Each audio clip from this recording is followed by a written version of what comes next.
조선 숙종 시절 삼남지방을 가로지르는 넓은 강줄기를 따라 배들이 오가던 덕포나루는 사람 사는 냄새로 가득했습니다.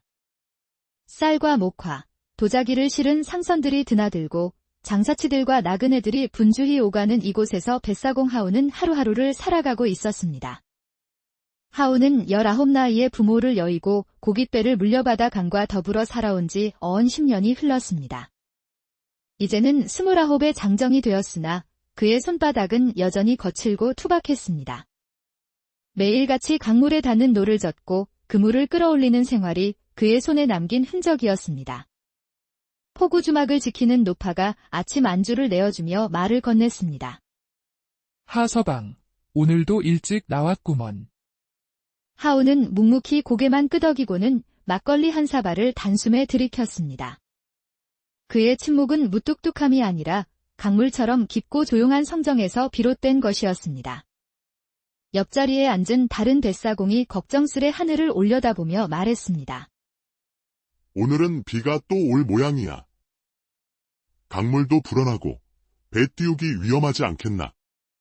며칠째 내리는 봄비로 강물은 이미 흙탕물이 되어 흘러내리고 있었고 강 건너편으로 가려는 사람들도 평소보다 적었습니다. 먹고 살려면 배는 띄워야지요.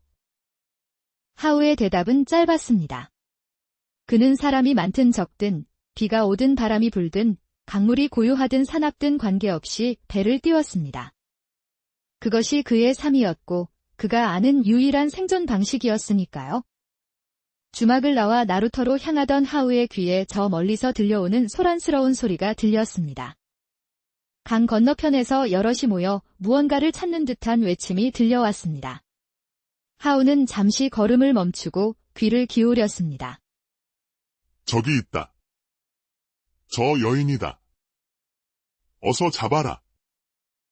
영감마님의 명보다. 소란은 점점 커져갔고 그때 하우의 시선에 한 여인이 들어왔습니다. 붉은 치마를 입은 여인이 허겁지겁 뛰고 있었습니다. 여인의 치마는 이곳저곳 찢어지고 진흙이 묻어 있었으며 풀어헤쳐진 머리카락이 바람에 흩날렸습니다. 여인은 숨이 턱에 차 있었고 연신 뒤를 돌아보며 달렸습니다. 하우와 눈이 마주친 순간 여인은 그에게 달려와 무릎을 꿇었습니다. 사공님, 제발 저를 건너편으로만 건네주십시오. 목숨이 달린 일이옵니다. 여인의 목소리는 떨리고 있었습니다. 하우는 잠시 망설였습니다. 눈앞의 상황이 심상치 않음을 직감했기 때문입니다. 여인을 쫓는 자들의 모습이 점점 가까워지고 있었습니다. 여인은 품속에서 반짝이는 은전 2닙을 꺼냈습니다. 이것은 제가 가진 전보입니다.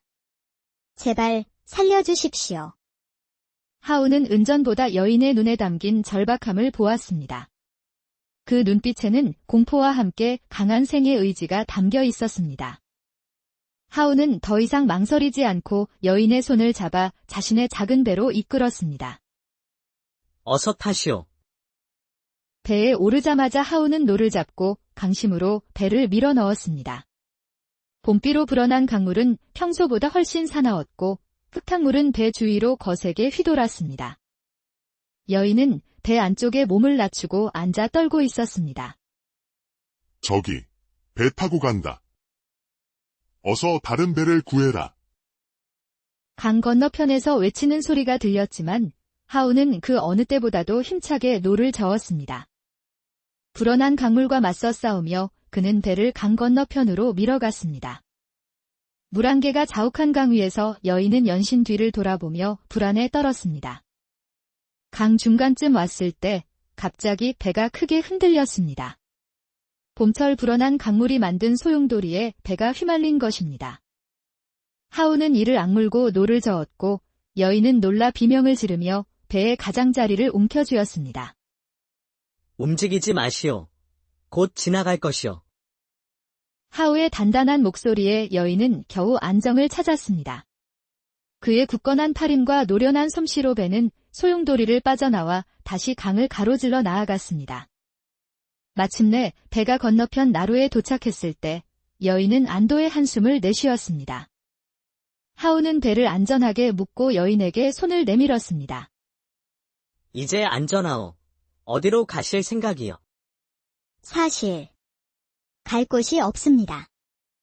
하우는 여인의 모습을 자세히 살펴보았습니다. 찢어진 옷과 흙먼지 묻은 얼굴에도 불구하고 그녀의 풍채와 말투에서는 범상치 않은 기품이 느껴졌습니다. 이름이라도 알려주시오. 소연이라 하옵니다. 소연이라 밝힌 여인의 눈빛에는 여전히 두려움과 비밀이 서려 있었습니다. 하우는 잠시 생각에 잠겼습니다.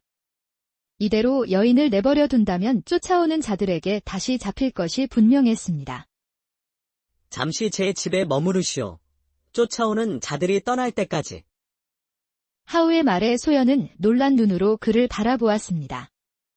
그리 큰 은혜를 어찌 갚아야 할지. 은혜라 생각지 마시오. 사람이 사람을 돕는 것은 당연한 일이요. 하우는 소연을 자신이 살고 있는 강가 외딴 초가로 안내했습니다. 그의 집은 마을에서 조금 떨어진 언덕 위에 자리했는데 앞으로는 강이 내려다 보이고 뒤로는 낮은 산이 병풍처럼 둘러싸고 있었습니다. 변변찮은 곳이오만 잠시 쉬어가시오. 소연은 조심스럽게 집 안으로 들어섰습니다. 하우의 집은 소박했지만 깨끗하고 정돈되어 있었습니다. 뱃사공의 집답게 그물과 노가 한쪽에 가지런히 놓여 있었고 벽에는 각종 물고기를 잡는 도구들이 걸려 있었습니다. 먼저 옷을 갈아입으시오. 제 어머니의 옷이 있을 것이오. 하우는 괴짝에서 오래된 옷가지를 꺼내 소연에게 건넸습니다. 소연은 감사의 인사를 전하고 옷을 받았습니다. 하우는 밖으로 나가 소연이 옷을 갈아입을 시간을 주었습니다. 밖에서 기다리는 동안 하우는 강 건너편을 살폈습니다. 아직도 사람들이 분주히 움직이는 것이 보였습니다. 그들은 분명 소연을 찾고 있을 것입니다. 하우는 한숨을 내쉬었습니다. 자신이 왜 이런 위험을 감수하고 있는지 스스로도 의아했습니다. 그저 여인의 간절한 눈빛이 그의 마음을 움직였을 뿐입니다. 잠시 후 하우는 다시 집으로 들어갔습니다. 소연은 옷을 갈아입고 있었고 얼굴도 물로 씻은 듯 했습니다. 이제야 제대로 그녀의 얼굴을 볼 수 있었습니다. 소연은 스물쯤 되어 보였고 갸름한 얼굴에 맑은 눈과 작은 입술을 가지고 있었습니다. 남들이 보면 양반집 규수라 할 만한 모습이었습니다. 배고프실 테니 먼저 식사를 하시오. 하우는 아침에 잡은 물고기와 간단한 나물로 식사를 차렸습니다. 소연은 처음에는 어색해하며 수저를 들었지만 금세 허기진 듯 음식을 먹기 시작했습니다. 며칠 동안 제대로 드시지 못하셨소. 네, 사흘 전부터 쫓기고 있었습니다. 소연의 대답에 하우는 더 이상 묻지 않았습니다. 그녀가 말할 준비가 되었을 때 스스로 이야기할 것이라 생각했습니다. 그날 밤, 하우는 마당에 짚을 깔고 누웠습니다. 집안은 소연에게 내어주었기 때문입니다. 별이 총총한 하늘을 올려다보며 하우는 오늘 있었던 일을 곰곰이 생각했습니다. 그리고 얼마 지나지 않아 집안에서 들려오는 흐느낌 소리에 잠에서 깨었습니다. 소연은 악몽을 꾸고 있는 듯 했습니다. 하우는 잠시 망설이다가 문밖에서 조용히 물었습니다. 괜찮으시오. 흐느낌이 멈추고 이내 소연의 작은 목소리가 들렸습니다. 죄송합니다. 무서운 꿈을 꾸었습니다. 괜찮소. 하우는 다시 마당으로 돌아와 누웠습니다. 소연의 과거가 어떠했든 그녀를 쫓는 자들이 누구든 하우는 그녀를 지켜주기로 마음먹었습니다. 다음 날 아침, 하우는 평소처럼 일찍 일어나 나루터로 향했습니다. 소연에게는 집에서 기다리라고 당부했습니다. 나루터에 도착하자 마을 사람들이 모여 수군거리고 있었습니다. 어제 붉은 치마 입은 여인을 보았다는데 양반집에서 도망친 첩이라더군. 아니, 대감댁 노비라 하던데. 아무튼 큰 상전이 찾고 있다니 숨겨준 사람은 큰일 날 거야. 하우는 그들의 대화를 들으며 묵묵히 자신의 배를 점검했습니다. 소문이 퍼지기 시작했으니 조심해야 할 때였습니다. 그때 주막 노파가 다가와 낮은 목소리로 물었습니다. 하서방. 어제 강 건너편에서 오는 여인을 태웠다지? 여러 사람을 태웠소. 특별히 기억나는 여인은 없소. 노파는 하울을 유심히 바라보더니 한숨을 내쉬었습니다. 조심하게. 저 건너편에서 양반들이 수색을 한다고 하니 하울은 고개만 끄덕이고 배를 띄웠습니다. 오늘도 강을 오가며 사람들을 실어 나르는 일상이었지만 그의 마음은 집에 남겨둔 소연에게 가 있었습니다. 해가 질 무렵 하우는 서둘러 집으로 돌아왔습니다. 소연은 하우의 집을 깨끗이 치우고 저녁 식사까지 준비해 놓고 있었습니다. 이렇게까지 하실 필요 없었는데? 은혜를 갚을 방법이 이것밖에 없어서요. 두 사람은 조용히 저녁 식사를 했습니다. 식사를 마친 후 소연은 결심한 듯 입을 열었습니다. 제가 사실은 소연의 이야기가 시작되었습니다. 그녀는 평안도 상인의 딸로 태어났지만 아버지가 사업에 실패하며 빚을 지게 되었고 16에 그 빚을 갚는 조건으로 평양 최고의 부자인 서대감의 첩으로 팔려갔다고 했습니다. 서대감은 겉으로는 온화하고 너그러운 양반이었지만 문이 닫히면 달라졌습니다. 저에게 말로 표현할 수 없는 수모를 주었습니다. 소연의 목소리가 떨렸습니다. 하우는 묵묵히 그녀의 이야기를 들었습니다. 7년을 견뎠습니다. 하지만 더는 못 견디겠다는 생각이 들었습니다. 그래서 도망쳤습니다. 소연은 두려움에 떨며 하우를 바라보았습니다. 저는 죄인입니다. 상전을 배반하고 도망친 죄인. 그런 제가 여기 있는 것도 사공님께 해가 될 테니 내일이라도 떠나겠습니다. 하우는 잠시 침묵했다가 차분하게 말했습니다. 사람이 사람을 물건처럼 부리는 것은 하늘의 이치에 맞지 않소. 도망친 것은 잘못이 아니오. 여기 있어도 좋소. 쫓아오는 자들이 떠날 때까지. 소연의 눈에 눈물이 고였습니다. 하우의 너그러움에 그녀는 말을 잇지 못했습니다. 그렇게 며칠이 지났습니다. 소연은 하우의 집에서 생활하며 점차 안정을 찾아갔습니다. 하우가 나루터에 나가 있는 동안 소연은 집안일을 돌보며 그의 귀가를 기다렸습니다. 두 사람은 점차 서로에게 마음을 열기 시작했습니다. 어느 날 하우는 소연에게 강에서 금을 던지는 법을 가르쳐 주었습니다. 소연은 처음에는 서툴렀지만 곧 요령을 터득했습니다. 두 사람이 함께 그물을 당기며 웃는 모습은 마치 오래된 부부 같았습니다. 사공님, 어릴 적부터 배를 몰았소? 내 아버지께서 가르쳐 주셨소. 9살 때부터 배를 탔으니. 가족은 없으신가요? 부모님은 10년 전에 돌아가셨소. 형제도 없고 지금까지 혼자였소. 하우의 마지막 말에 소연은 얼굴을 붉혔습니다. 두 사람 사이에 흐르는 정은 날이 갈수록 깊어져 갔습니다. 그러나 평화로운 시간은 오래 가지 않았습니다. 어느 날 오후, 하우가 나루터에서 돌아오는 길에 말발굽 소리가 들려왔습니다. 서둘러 집으로 달려가 보니 서너 명의 무인들이 마을을 돌아다니며 사람들에게 무언가를 묻고 있었습니다. 하우는 재빨리 집으로 달려가 소연을 깨웠습니다. 쫓아왔소. 당장 숨어야 하오. 소연의 얼굴이 창백해졌습니다. 하우는 서둘러 소연의 손을 잡고 집 뒤편 산으로 향했습니다. 두 사람은 숨이 차도록 산길을 올랐고 마침내 하우가 알고 있던 작은 바위굴에 도착했습니다. 여기서 기다리시오. 해가 지면 다시 올 것이요. 하우는 소연에게 음식과 물을 남겨두고 다시 마을로 내려갔습니다. 마을에 도착하자 무인들이 하우를 발견하고 다가왔습니다. 자네가 뱃사공이지. 붉은 치마 입은 여인을 보았느냐? 사흘 전에 한 여인이 강을 건넜소. 어디로 갔는지는 모르오. 거짓말 마라. 마을 사람들이 내 집에 여인이 있다고 했다. 직접 와서 보시오. 제 집에는 아무도 없소. 무인들은 하우를 따라 그의 집으로 향했습니다. 예상대로 집에는 아무도 없었습니다. 무인들은 집 안을 뒤지며 흔적을 찾았지만 소연이 남긴 물건은 이미 하우가 모두 치워둔 상태였습니다. 어디 숨겼지? 어서 말해. 무인 중 하나가 하우의 멱살을 잡았습니다. 이미 말씀드렸소. 여인은 강을 건넌 후 어디로 갔는지 모르오. 무인은 분노에 차 하우를 밀쳐냈습니다. 그들은 다시 하우를 끌고 나루터로 향했습니다. 우리를 건너편으로 데려다 주어라.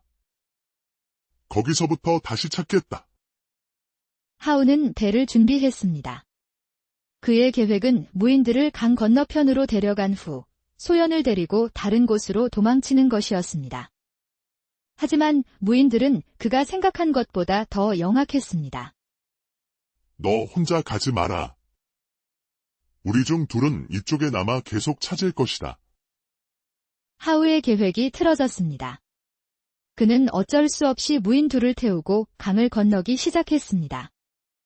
강 한가운데 이르렀을 때 하우는 갑자기 노를 놓고 배를 멈추었습니다. 왜 멈추는 것이냐? 어서 가자. 무인들이 소리쳤지만 하우는 미동도 하지 않았습니다.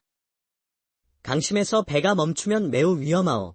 여기서 물살에 휩쓸려 죽은 사람이 한둘이 아니오. 하우의 말에 무인들의 안색이 변했습니다. 그들은 물을 두려워하는 눈치였습니다. 지금 협박하는 것이냐? 협박이 아니라 사실을 말하는 것이오. 그 여인을 왜 찾는지 알려주면 건너편으로 데려다 주겠소. 무인들은 서로를 바라보며 잠시 망설였습니다. 그때 갑자기 배가 크게 흔들렸습니다. 비로 불어난 강물이 소용돌이를 만든 것입니다. 무인들은 공포에 질려 배의 가장자리를 움켜쥐었습니다. 서대감의 명으로 그 여인을 찾는 것이다. 대감께서 첩을 잃고 크게 노하셨다. 한 무인이 겁에 질려 말했습니다. 하우는 침착하게 노를 잡고 배를 안정시켰습니다. 그래서 그 여인을 찾으면 어떻게 할 작정이요? 그건 우리가 결정할 일이 아니다. 대감께서 결정하실 것이다. 하우는 무인의 눈을 똑바로 바라보았습니다. 그 여인은 이미 멀리 떠났소. 당신들이 찾을 수 없는 곳으로. 무인들은 하우의 말을 믿을 수 없다는 듯 보았지만 물 위에서 더 시비를 걸 용기는 없어 보였습니다. 하우는 천천히 배를 강 건너편으로 몰았습니다. 나루에 도착한 후 무인들은 하우에게 경고했습니다. 거짓말이라면 내 목이 위험할 것이다. 우리는 며칠 더 이 근처를 수색할 것이다. 하우는 묵묵히 고개를 끄덕였습니다. 무인들이 떠난 후 그는 다시 배를 타고 돌아오려 했습니다. 그때 익숙한 목소리가 들렸습니다. 하서방, 잠시 쉬었다 가시게. 목소리의 주인은 복만 스님이었습니다. 산 위 작은 암자에 사는 스님으로 가끔 하우의 배를 타고 강을 건너곤 했습니다. 스님, 지금은 급한 일이 있어 이마. 내가 알고 있네? 저 무인들이 찾는 여인의 일을. 하우는 놀라 스님을 바라보았습니다. 복만 스님은 미소를 지으며 말했습니다. 걱정 말게. 내가 도울 테니. 저 무인들을 내가 붙잡아 두겠네? 자네는 어서 여인을 데리고 떠나시게. 하우는 감사의 인사를 전하고 서둘러 배를 몰았습니다. 뒤에서는 복만 스님이 무인들에게 다가가 무언가 이야기하는 모습이 보였습니다. 스님의 법문은 길기로 유명했으니 무인들은 한동안 발이 묶일 것이 분명했습니다. 하우는 전력을 다해 노를 저어 건너편으로 돌아왔습니다. 서둘러 배를 묶고 산으로 달려갔습니다. 어둠이 내리기 시작한 산길을 헤치며 옹달샘 근처 바위굴에 도착했을 때 하우의 가슴은 불안으로 가득 찼습니다. 소연 낭자. 조심스레 바위굴을 들여다보자 어둠 속에서 작은 움직임이 느껴졌습니다. 소연이 조용히 나왔습니다. 지친 기색이 역력했지만 하우를 보자 안도의 미소를 지었습니다. 서둘러야 하오. 무인들이 아직 주변에 있어. 두 사람은 서둘러 산을 내려왔습니다. 하우의 집에 잠시 들러 필요한 물건들을 챙겼습니다. 저 때문에 이렇게 고생하시니 혼자 떠나는 게 나을까 봅니다. 하우는 고개를 저었습니다. 함께 가오. 나도 이 마을을 떠날 때가 되었소. 두 사람은 밤중에 하우의 배에 올랐습니다. 별빛만이 그들의 길을 비추는 가운데 하우는 강을 따라 남쪽으로 배를 저어 나갔습니다. 밤새 배를 몰아 새벽녘에는 덕포나루에서 한참 떨어진 곳에 도착했습니다. 앞으로 어떻게 하실 생각이신가요? 강을 따라 남쪽으로 내려가 새로운 마을에서 시작하면 어떨까 싶소. 내가 배를 몰고 소연 낭자는 장사를 하면 살아갈 수 있을 것 같소. 소연은 조용히 미소 지었습니다. 그녀의 눈에는 하우를 향한 깊은 감사와 애정이 담겨 있었습니다. 그런데 왜 저를 도와주셨나요? 처음부터 위험을 무릅쓰고 이 강물처럼 사람의 마음도 흘러가는 법이요. 소연 낭자를 처음 봤을 때 그 눈빛에서 나와 같은 외로움을 보았소. 그래서 도울 수밖에 없었소. 소연의 눈에 눈물이 고였습니다.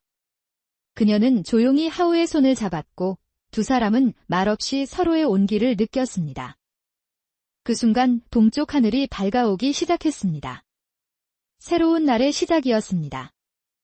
며칠을 더 강을 따라 내려간 후 두 사람은 한 포구에 도착했습니다. 그곳은 덕포나루보다 훨씬 큰 상업 중심지였습니다. 크고 작은 상선들이 드나들고 각지에서 온 상인들로 북적였습니다. 여기서 새 삶을 시작하면 어떨까 싶소. 하우의 제안에 소연은 기쁘게 동의했습니다. 두 사람은 포구 근처에 작은 집을 구해 정착했습니다. 하우는 여전히 뱃일을 했고 소연은 직접 만든 천과 옷을 팔기 시작했습니다. 소연의 손재주는 뛰어났고 그녀가 만든 물건들은 곧 인기를 끌었습니다. 시간이 흐를수록 두 사람의 생활은 안정되어 갔습니다. 더 이상 서대감의 무인들이 쫓아오지도 않았습니다. 하우의 무뚝뚝한 성격은 소연의 따뜻함에 조금씩 누그러졌고 소연의 불안한 마음은 하우의 든든함에 안정을 찾아갔습니다. 어느 날 저녁, 두 사람이 저녁 식사를 하고 있을 때 문밖에서 노크 소리가 들렸습니다. 하우가 문을 열자 문 앞에는 화려한 비단옷을 입은 중년 사내가 서 있었습니다. 그는 지역의 큰 상선 주인 황상인이었습니다. 하운 사공이라 하던가. 잠시 이야기 좀 나눌 수 있겠는가? 하우는 황상인을 안으로 모셨고 소연은 급히 차를 준비해 대접했습니다. 내가 자네를 몇 번 지켜봤네. 자네의 뱃일 솜씨가 보통이 아니야. 특히 이번 태풍이 왔을 때도 배를 잃지 않고 무사히 돌아온 것을 보고 감탄했지. 과찬이십니다. 그저 강과 함께 살아온 덕분입니다. 자네에게 제안이 있네. 내 상선 중 하나를 맡아주지 않겠나? 남쪽 바다로 가는 큰 배일세. 자네같이 물길을 읽을 줄 아는 사람이 필요하네. 하우는 놀라 소연을 바라보았습니다. 소연의 눈에도 놀라움과 기쁨이 서려 있었습니다. 제가 그런 큰 배를 맡아도 될지. 걱정 말게. 처음에는 내 오랜 선장과 함께 다니며 배우면 될 걸세. 보수도 지금보다 훨씬 나을 거야. 하우는 깊이 생각한 끝에 황상인의 제안을 받아들였습니다. 그것은 하우와 소연의 삶에 큰 변화를 가져왔습니다.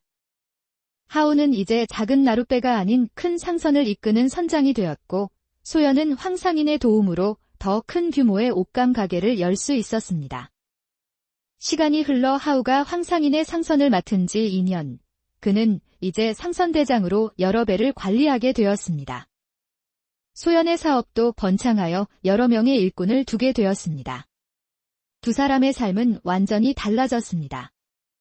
어느 날 황상인이 하우를 불러 말했습니다. 자네를 2년 동안 지켜보니 내 눈이 틀리지 않았네.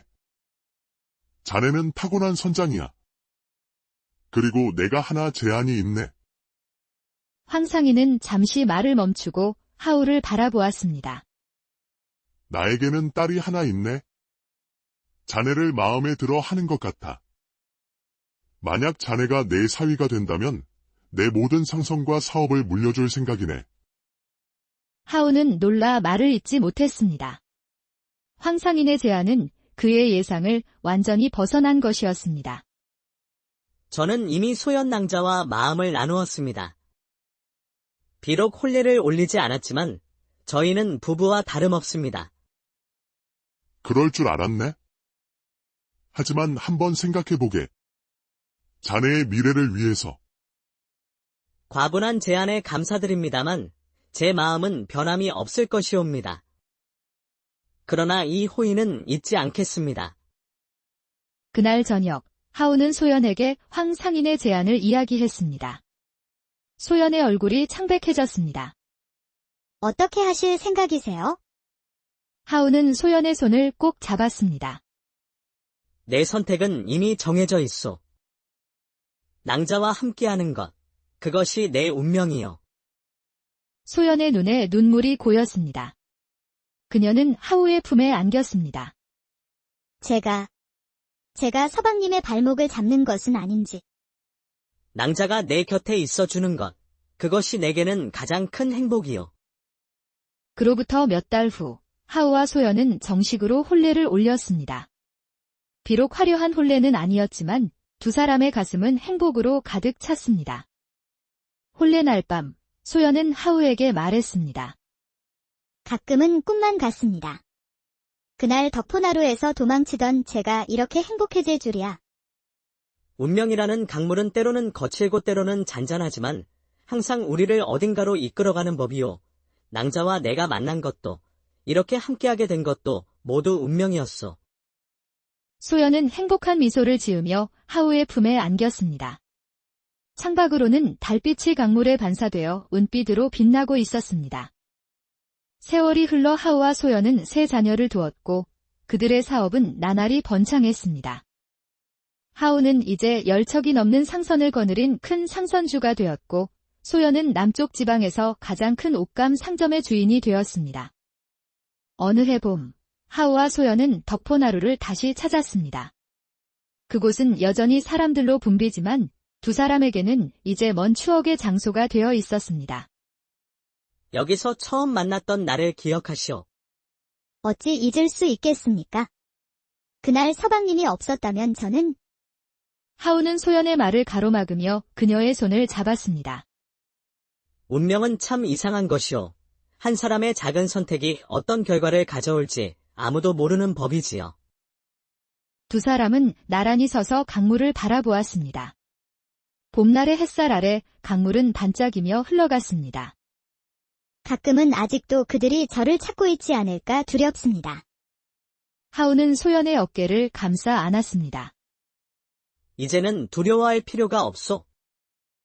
우리는 이미 새로운 삶을 살고 있으니까. 그리고 그 어떤 강물도, 그 어떤 폭풍도 우리를 갈라놓을 수 없을 것이오. 소연은 하우의 품에 기대며 미소 지었습니다. 강물은 여전히 흘러가고 있었고 두 사람의 사랑도 그 강물처럼 깊고 변함없이 흘러가고 있었습니다. 세월이 더 흘러 머리가 희끗희끗해진 하우와 소연은 강가의 별장에서 여생을 보내고 있었습니다. 두 사람은 종종 뒤뜰 정자에 앉아 강물을 바라보곤 했습니다. 우리 삶이 마치 강물 같았소. 때로는 거칠고 때로는 잔잔했지만 항상 함께 흘러왔소. 그 강물에 저를 띄워주신 덕분에 이렇게 행복한 삶을 살 수 있었습니다. 두 사람은 손을 맞잡고 석양이 물드는 강을 바라보았습니다. 그들의 눈에는 지난 세월의 추억과 감사함, 그리고 깊은 사랑이 담겨 있었습니다. 덕포나루에서 시작된 두 사람의 인연은 이제 큰 강물이 되어 넓은 바다로 흘러갔습니다. 한 뱃사공의 작은 선택이 그의 운명을 완전히 바꾸어 놓았듯이 우리의 삶도 때로는 예상치 못한 방향으로 흘러갈 수 있습니다. 중요한 것은 그 흐름 속에서 자신의 방향을 잃지 않는 것, 그리고 함께 흘러갈 동반자를 만나는 것인지도 모릅니다.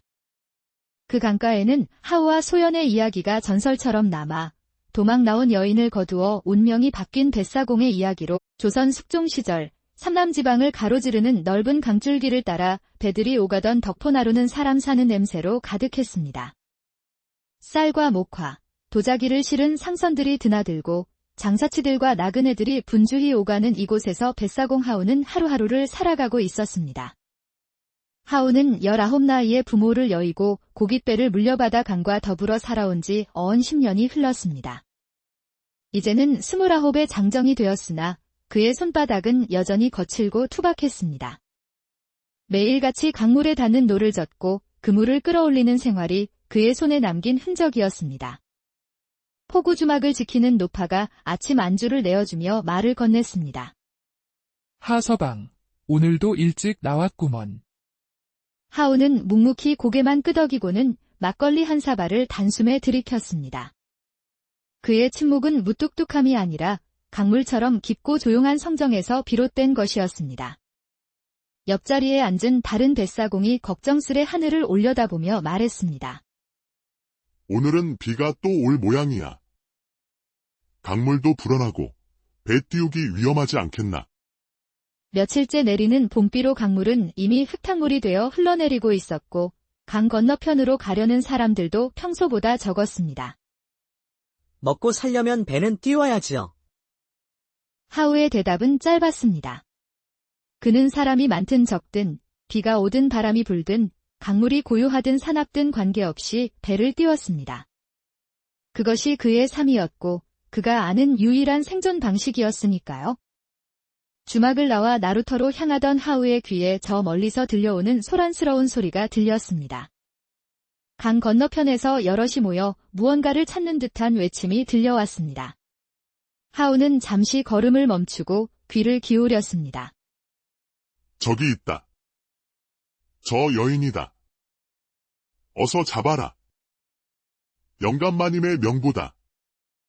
소란은 점점 커져갔고 그때 하우의 시선에 한 여인이 들어왔습니다. 붉은 치마를 입은 여인이 허겁지겁 뛰고 있었습니다. 여인의 치마는 이곳저곳 찢어지고 진흙이 묻어 있었으며 풀어헤쳐진 머리카락이 바람에 흩날렸습니다. 여인은 숨이 턱에 차 있었고 연신 뒤를 돌아보며 달렸습니다. 하우와 눈이 마주친 순간 여인은 그에게 달려와 무릎을 꿇었습니다. 사공님, 제발 저를 건너편으로만 건네주십시오. 목숨이 달린 일이옵니다. 여인의 목소리는 떨리고 있었습니다. 하우는 잠시 망설였습니다. 눈앞의 상황이 심상치 않음을 직감했기 때문입니다. 여인을 쫓는 자들의 모습이 점점 가까워지고 있었습니다. 여인은 품속에서 반짝이는 은전 2닙을 꺼냈습니다. 이것은 제가 가진 전부입니다. 제발 살려주십시오. 하우는 은전보다 여인의 눈에 담긴 절박함을 보았습니다. 그 눈빛에는 공포와 함께 강한 생의 의지가 담겨 있었습니다. 하우는 더 이상 망설이지 않고 여인의 손을 잡아 자신의 작은 배로 이끌었습니다. 어서 타시오. 배에 오르자마자 하우는 노를 잡고 강심으로 배를 밀어 넣었습니다. 봄비로 불어난 강물은 평소보다 훨씬 사나웠고 흙탕물은 배 주위로 거세게 휘돌았습니다. 여인은 배 안쪽에 몸을 낮추고 앉아 떨고 있었습니다. 저기, 배 타고 간다. 어서 다른 배를 구해라. 강 건너편에서 외치는 소리가 들렸지만 하우는 그 어느 때보다도 힘차게 노를 저었습니다. 불어난 강물과 맞서 싸우며 그는 배를 강 건너편으로 밀어갔습니다. 물안개가 자욱한 강 위에서 여인은 연신 뒤를 돌아보며 불안에 떨었습니다. 강 중간쯤 왔을 때 갑자기 배가 크게 흔들렸습니다. 봄철 불어난 강물이 만든 소용돌이에 배가 휘말린 것입니다. 하우는 이를 악물고 노를 저었고 여인은 놀라 비명을 지르며 배의 가장자리를 움켜쥐었습니다. 움직이지 마시오. 곧 지나갈 것이오. 하우의 단단한 목소리에 여인은 겨우 안정을 찾았습니다. 그의 굳건한 팔힘과 노련한 솜씨로 배는 소용돌이를 빠져나와 다시 강을 가로질러 나아갔습니다. 마침내 배가 건너편 나루에 도착했을 때 여인은 안도의 한숨을 내쉬었습니다. 하우는 배를 안전하게 묶고 여인에게 손을 내밀었습니다. 이제 안전하오. 어디로 가실 생각이요? 사실 갈 곳이 없습니다.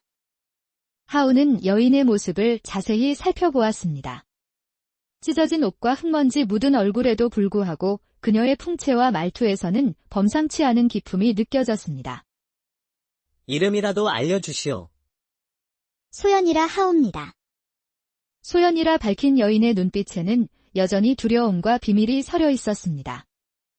하우는 잠시 생각에 잠겼습니다. 이대로 여인을 내버려 둔다면 쫓아오는 자들에게 다시 잡힐 것이 분명했습니다. 잠시 제 집에 머무르시오. 쫓아오는 자들이 떠날 때까지. 하우의 말에 소연은 놀란 눈으로 그를 바라보았습니다. 그리 큰 은혜를 어찌 갚아야 할지. 은혜라 생각지 마시오. 사람이 사람을 돕는 것은 당연한 일이오. 하우는 소연을 자신이 살고 있는 강가 외딴 초가로 안내했습니다. 그의 집은 마을에서 조금 떨어진 언덕 위에 자리했는데 앞으로는 강이 내려다 보이고 뒤로는 낮은 산이 병풍처럼 둘러싸고 있었습니다. 변변찮은 곳이오만 잠시 쉬어가시오. 소연은 조심스럽게 집 안으로 들어섰습니다. 하우의 집은 소박했지만 깨끗하고 정돈되어 있었습니다. 뱃사공의 집답게 그물과 노가 한쪽에 가지런히 놓여 있었고 벽에는 각종 물고기를 잡는 도구들이 걸려 있었습니다. 먼저 옷을 갈아입으시오. 제 어머니의 옷이 있을 것이오. 하우는 괴짝에서 오래된 옷가지를 꺼내 소연에게 건넸습니다. 소연은 감사의 인사를 전하고 옷을 받았습니다. 하우는 밖으로 나가 소연이 옷을 갈아입을 시간을 주었습니다. 밖에서 기다리는 동안 하우는 강 건너편을 살폈습니다. 아직도 사람들이 분주히 움직이는 것이 보였습니다. 그들은 분명 소연을 찾고 있을 것입니다. 하우는 한숨을 내쉬었습니다. 자신이 왜 이런 위험을 감수하고 있는지 스스로도 의아했습니다. 그저 여인의 간절한 눈빛이 그의 마음을 움직였을 뿐입니다. 잠시 후 하우는 다시 집으로 들어갔습니다. 소연은 옷을 갈아입고 있었고 얼굴도 물로 씻은 듯 했습니다. 이제야 제대로 그녀의 얼굴을 볼 수 있었습니다. 소연은 스물쯤 되어 보였고 갸름한 얼굴에 맑은 눈과 작은 입술을 가지고 있었습니다. 남들이 보면 양반집 규수라 할 만한 모습이었습니다. 배고프실 테니 먼저 식사를 하시오. 하우는 아침에 잡은 물고기와 간단한 나물로 식사를 차렸습니다. 소연은 처음에는 어색해하며 수저를 들었지만 금세 허기진 듯 음식을 먹기 시작했습니다. 며칠 동안 제대로 드시지 못하셨소. 네, 사흘 전부터 쫓기고 있었습니다. 소연의 대답에 하우는 더 이상 묻지 않았습니다. 그녀가 말할 준비가 되었을 때 스스로 이야기할 것이라 생각했습니다. 그날 밤, 하우는 마당에 짚을 깔고 누웠습니다. 집안은 소연에게 내어주었기 때문입니다. 별이 총총한 하늘을 올려다보며 하우는 오늘 있었던 일을 곰곰이 생각했습니다. 그리고 얼마 지나지 않아 집안에서 들려오는 흐느낌 소리에 잠에서 깨었습니다. 소연은 악몽을 꾸고 있는 듯 했습니다. 하우는 잠시 망설이다가 문밖에서 조용히 물었습니다. 괜찮으시오. 흐느낌이 멈추고 이내 소연의 작은 목소리가 들렸습니다. 죄송합니다. 무서운 꿈을 꾸었습니다. 괜찮소. 하우는 다시 마당으로 돌아와 누웠습니다. 소연의 과거가 어떠했든 그녀를 쫓는 자들이 누구든 하우는 그녀를 지켜주기로 마음먹었습니다. 다음 날 아침, 하우는 평소처럼 일찍 일어나 나루터로 향했습니다. 소연에게는 집에서 기다리라고 당부했습니다. 나루터에 도착하자 마을 사람들이 모여 수군거리고 있었습니다. 어제 붉은 치마 입은 여인을 보았다는데 양반집에서 도망친 첩이라더군. 아니, 대감댁 노비라 하던데. 아무튼 큰 상전이 찾고 있다니 숨겨준 사람은 큰일 날 거야. 하우는 그들의 대화를 들으며 묵묵히 자신의 배를 점검했습니다. 소문이 퍼지기 시작했으니 조심해야 할 때였습니다. 그때 주막 노파가 다가와 낮은 목소리로 물었습니다. 하서방. 어제 강 건너편에서 오는 여인을 태웠다지? 여러 사람을 태웠소. 특별히 기억나는 여인은 없소. 노파는 하우를 유심히 바라보더니 한숨을 내쉬었습니다. 조심하게. 저 건너편에서 양반들이 수색을 한다고 하니 하우는 고개만 끄덕이고 배를 띄웠습니다. 오늘도 강을 오가며 사람들을 실어 나르는 일상이었지만 그의 마음은 집에 남겨둔 소연에게 가 있었습니다. 해가 질 무렵 하우는 서둘러 집으로 돌아왔습니다. 소연은 하우의 집을 깨끗이 치우고 저녁 식사까지 준비해 놓고 있었습니다. 이렇게까지 하실 필요 없었는데? 은혜를 갚을 방법이 이것밖에 없어서요. 두 사람은 조용히 저녁 식사를 했습니다. 식사를 마친 후 소연은 결심한 듯 입을 열었습니다. 제가 사실은 소연의 이야기가 시작되었습니다. 그녀는 평안도 상인의 딸로 태어났지만 아버지가 사업에 실패하며 빚을 지게 되었고 16에 그 빚을 갚는 조건으로 평양 최고의 부자인 서대감의 첩으로 팔려갔다고 했습니다. 서대감은 겉으로는 온화하고 너그러운 양반이었지만 문이 닫히면 달라졌습니다. 저에게 말로 표현할 수 없는 수모를 주었습니다. 소연의 목소리가 떨렸습니다. 하우는 묵묵히 그녀의 이야기를 들었습니다. 7년을 견뎠습니다. 하지만 더는 못 견디겠다는 생각이 들었습니다. 그래서 도망쳤습니다. 소연은 두려움에 떨며 하우를 바라보았습니다. 저는 죄인입니다. 상전을 배반하고 도망친 죄인.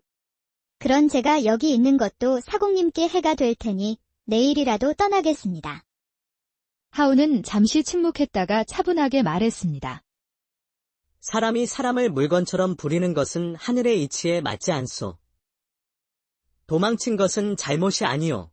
여기 있어도 좋소. 쫓아오는 자들이 떠날 때까지. 소연의 눈에 눈물이 고였습니다. 하우의 너그러움에 그녀는 말을 잇지 못했습니다. 그렇게 며칠이 지났습니다. 소연은 하우의 집에서 생활하며 점차 안정을 찾아갔습니다. 하우가 나루터에 나가 있는 동안 소연은 집안일을 돌보며 그의 귀가를 기다렸습니다. 두 사람은 점차 서로에게 마음을 열기 시작했습니다. 어느 날 하우는 소연에게 강에서 금을 던지는 법을 가르쳐 주었습니다.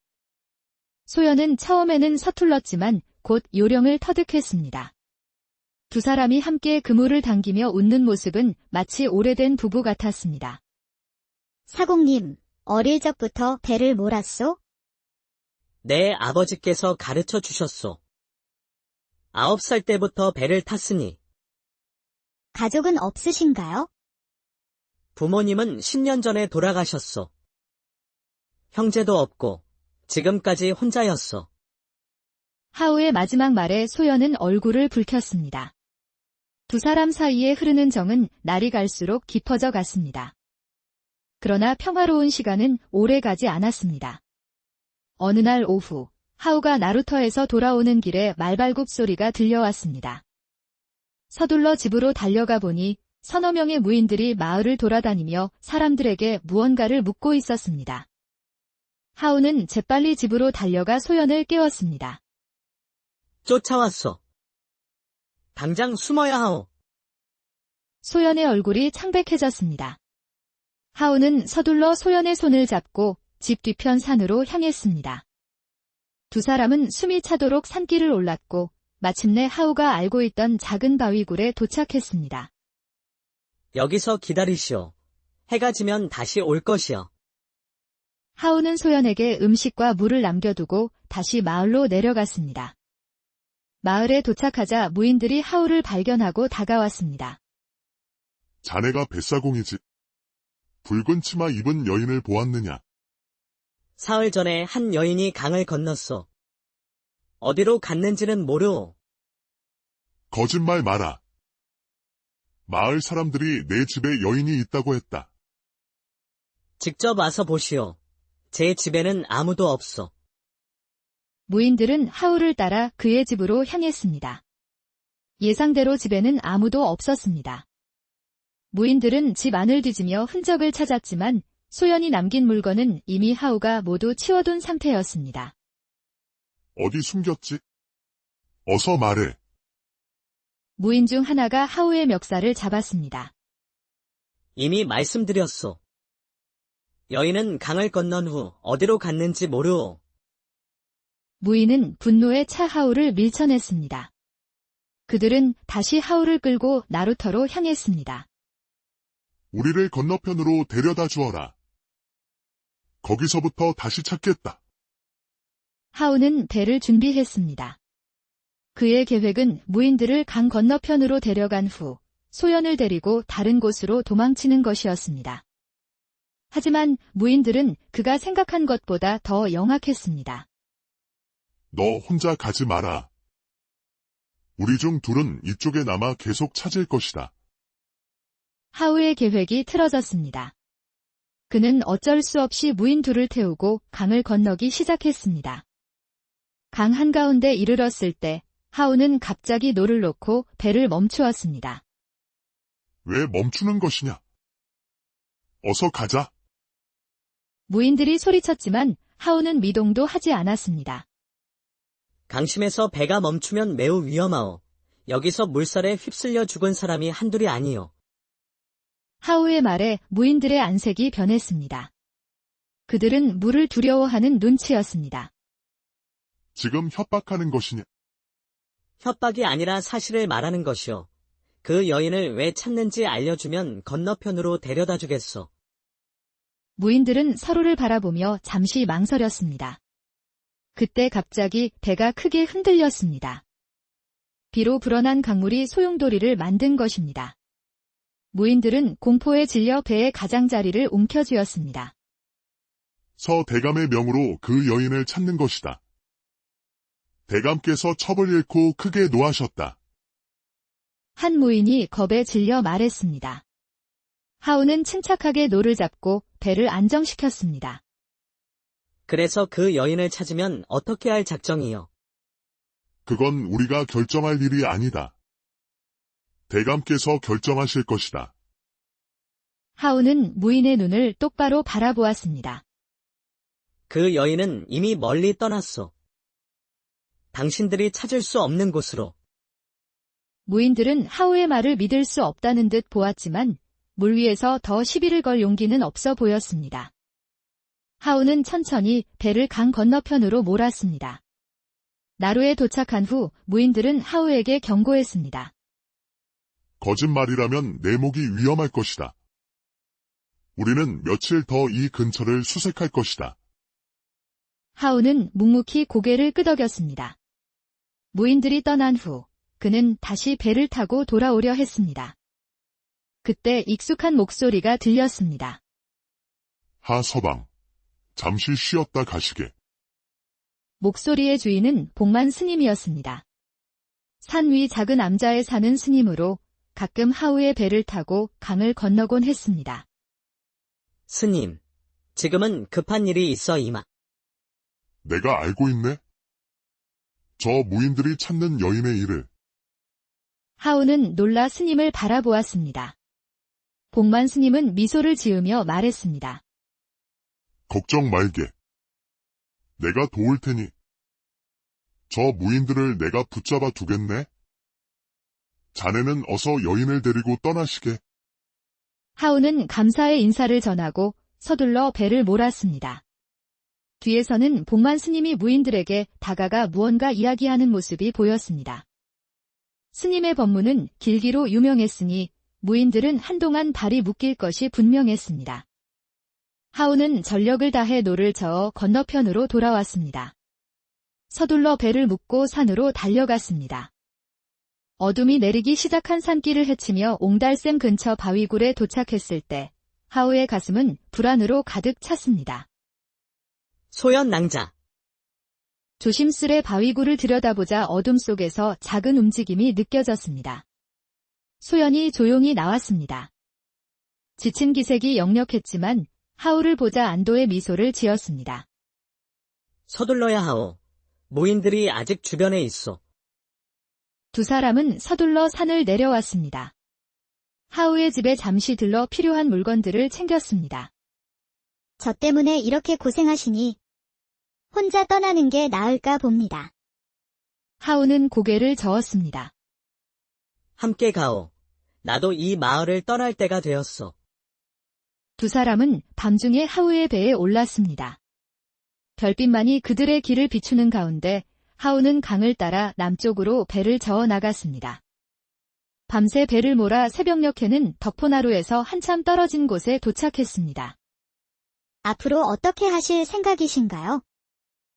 강을 따라 남쪽으로 내려가 새로운 마을에서 시작하면 어떨까 싶소. 내가 배를 몰고 소연 낭자는 장사를 하면 살아갈 수 있을 것 같소. 소연은 조용히 미소 지었습니다. 그녀의 눈에는 하우를 향한 깊은 감사와 애정이 담겨 있었습니다. 그런데 왜 저를 도와주셨나요? 처음부터 위험을 무릅쓰고 이 강물처럼 사람의 마음도 흘러가는 법이요. 소연 낭자를 처음 봤을 때 그 눈빛에서 나와 같은 외로움을 보았소. 그래서 도울 수밖에 없었소. 소연의 눈에 눈물이 고였습니다. 그녀는 조용히 하우의 손을 잡았고 두 사람은 말없이 서로의 온기를 느꼈습니다. 그 순간 동쪽 하늘이 밝아오기 시작했습니다. 새로운 날의 시작이었습니다. 며칠을 더 강을 따라 내려간 후 두 사람은 한 포구에 도착했습니다. 그곳은 덕포나루보다 훨씬 큰 상업 중심지였습니다. 크고 작은 상선들이 드나들고 각지에서 온 상인들로 북적였습니다. 여기서 새 삶을 시작하면 어떨까 싶소. 하우의 제안에 소연은 기쁘게 동의했습니다. 두 사람은 포구 근처에 작은 집을 구해 정착했습니다. 하우는 여전히 뱃일을 했고 소연은 직접 만든 천과 옷을 팔기 시작했습니다. 소연의 손재주는 뛰어났고 그녀가 만든 물건들은 곧 인기를 끌었습니다. 시간이 흐를수록 두 사람의 생활은 안정되어 갔습니다. 더 이상 서대감의 무인들이 쫓아오지도 않았습니다. 하우의 무뚝뚝한 성격은 소연의 따뜻함에 조금씩 누그러졌고 소연의 불안한 마음은 하우의 든든함에 안정을 찾아갔습니다. 어느 날 저녁, 두 사람이 저녁 식사를 하고 있을 때 문 밖에서 노크 소리가 들렸습니다. 하우가 문을 열자 문 앞에는 화려한 비단 옷을 입은 중년 사내가 서 있었습니다. 그는 지역의 큰 상선 주인 황상인이었습니다. 하운 사공이라 하던가. 잠시 이야기 좀 나눌 수 있겠는가? 하우는 황상인을 안으로 모셨고 소연은 급히 차를 준비해 대접했습니다. 내가 자네를 몇 번 지켜봤네. 자네의 뱃일 솜씨가 보통이 아니야. 특히 이번 태풍이 왔을 때도 배를 잃지 않고 무사히 돌아온 것을 보고 감탄했지. 과찬이십니다. 그저 강과 함께 살아온 덕분입니다. 자네에게 제안이 있네. 내 상선 중 하나를 맡아주지 않겠나? 남쪽 바다로 가는 큰 배일세. 자네같이 물길을 읽을 줄 아는 사람이 필요하네. 하우는 놀라 소연을 바라보았습니다. 소연의 눈에도 놀라움과 기쁨이 서려 있었습니다. 제가 그런 큰 배를 맡아도 될지. 걱정 말게. 처음에는 내 오랜 선장과 함께 다니며 배우면 될 걸세. 보수도 지금보다 훨씬 나을 거야. 하우는 깊이 생각한 끝에 황상인의 제안을 받아들였습니다. 그것은 하우와 소연의 삶에 큰 변화를 가져왔습니다. 하우는 이제 작은 나룻배가 아닌 큰 상선을 이끄는 선장이 되었고, 소연은 황상인의 도움으로 더 큰 규모의 옷감 가게를 열 수 있었습니다. 시간이 흘러 하우가 황상인의 상선을 맡은 지 2년, 그는 이제 상선대장으로 여러 배를 관리하게 되었습니다. 소연의 사업도 번창하여 여러 명의 일꾼을 두게 되었습니다. 두 사람의 삶은 완전히 달라졌습니다. 어느 날 황상인이 하우를 불러 말했습니다. 자네를 2년 동안 지켜보니 내 눈이 틀리지 않았네. 자네는 타고난 선장이야. 그리고 내가 하나 제안이 있네. 황상인은 잠시 말을 멈추고 하우를 바라보았습니다. 나에게는 딸이 하나 있네. 자네를 마음에 들어 하는 것 같아. 만약 자네가 내 사위가 된다면 내 모든 상선과 사업을 물려줄 생각이네. 하우는 놀라 말을 잇지 못했습니다. 황상인의 제안은 그의 예상을 완전히 벗어난 것이었습니다. 저는 이미 소연 낭자와 마음을 나누었습니다. 비록 혼례를 올리지 않았지만 저희는 부부와 다름없습니다. 그럴 줄 알았네. 하지만 한번 생각해보게. 자네의 미래를 위해서. 과분한 제안에 감사드립니다만 제 마음은 변함이 없을 것이옵니다. 그러나 이 호의는 잊지 않겠습니다. 그날 저녁, 하우는 소연에게 황 상인의 제안을 이야기했습니다. 소연의 얼굴이 창백해졌습니다. 어떻게 하실 생각이세요? 하우는 소연의 손을 꼭 잡았습니다. 내 선택은 이미 정해져 있소. 낭자와 함께하는 것, 그것이 내 운명이요. 소연의 눈에 눈물이 고였습니다. 그녀는 하우의 품에 안겼습니다. 제가 서방님의 발목을 잡는 것은 아닌지. 낭자가 내 곁에 있어주는 것, 그것이 내게는 가장 큰 행복이요. 그로부터 몇 달 후, 하우와 소연은 정식으로 혼례를 올렸습니다. 비록 화려한 혼례는 아니었지만 두 사람의 가슴은 행복으로 가득 찼습니다. 혼례 날 밤, 소연은 하우에게 말했습니다. 가끔은 꿈만 같습니다. 그날 덕포나루에서 도망치던 제가 이렇게 행복해질 줄이야. 운명이라는 강물은 때로는 거칠고 때로는 잔잔하지만 항상 우리를 어딘가로 이끌어가는 법이요. 낭자와 내가 만난 것도, 이렇게 함께하게 된 것도 모두 운명이었어. 소연은 행복한 미소를 지으며 하우의 품에 안겼습니다. 창밖으로는 달빛이 강물에 반사되어 은빛으로 빛나고 있었습니다. 세월이 흘러 하우와 소연은 세 자녀를 두었고 그들의 사업은 나날이 번창했습니다. 하우는 이제 10척이 넘는 상선을 거느린 큰 상선주가 되었고 소연은 남쪽 지방에서 가장 큰 옷감 상점의 주인이 되었습니다. 어느 해 봄, 하우와 소연은 덕포나루를 다시 찾았습니다. 그곳은 여전히 사람들로 붐비지만 두 사람에게는 이제 먼 추억의 장소가 되어 있었습니다. 여기서 처음 만났던 나를 기억하시오. 어찌 잊을 수 있겠습니까? 그날 서방님이 없었다면 저는 하우는 소연의 말을 가로막으며 그녀의 손을 잡았습니다. 운명은 참 이상한 것이오. 한 사람의 작은 선택이 어떤 결과를 가져올지 아무도 모르는 법이지요. 두 사람은 나란히 서서 강물을 바라보았습니다. 봄날의 햇살 아래 강물은 반짝이며 흘러갔습니다. 가끔은 아직도 그들이 저를 찾고 있지 않을까 두렵습니다. 하우는 소연의 어깨를 감싸 안았습니다. 이제는 두려워할 필요가 없소. 우리는 이미 새로운 삶을 살고 있으니까. 그리고 그 어떤 강물도, 그 어떤 폭풍도 우리를 갈라놓을 수 없을 것이오. 소연은 하우의 품에 기대며 미소 지었습니다. 강물은 여전히 흘러가고 있었고 두 사람의 사랑도 그 강물처럼 깊고 변함없이 흘러가고 있었습니다. 세월이 더 흘러 머리가 희끗희끗해진 하우와 소연은 강가의 별장에서 여생을 보내고 있었습니다. 두 사람은 종종 뒤뜰 정자에 앉아 강물을 바라보곤 했습니다. 우리 삶이 마치 강물 같았소. 때로는 거칠고 때로는 잔잔했지만 항상 함께 흘러왔소. 그 강물에 저를 띄워주신 덕분에 이렇게 행복한 삶을 살 수 있었습니다. 두 사람은 손을 맞잡고 석양이 물드는 강을 바라보았습니다. 그들의 눈에는 지난 세월의 추억과 감사함, 그리고 깊은 사랑이 담겨 있었습니다. 덕포나루에서 시작된 두 사람의 인연은 이제 큰 강물이 되어 넓은 바다로 흘러갔습니다. 한 뱃사공의 작은 선택이 그의 운명을 완전히 바꾸어 놓았듯이 우리의 삶도 때로는 예상치 못한 방향으로 흘러갈 수 있습니다.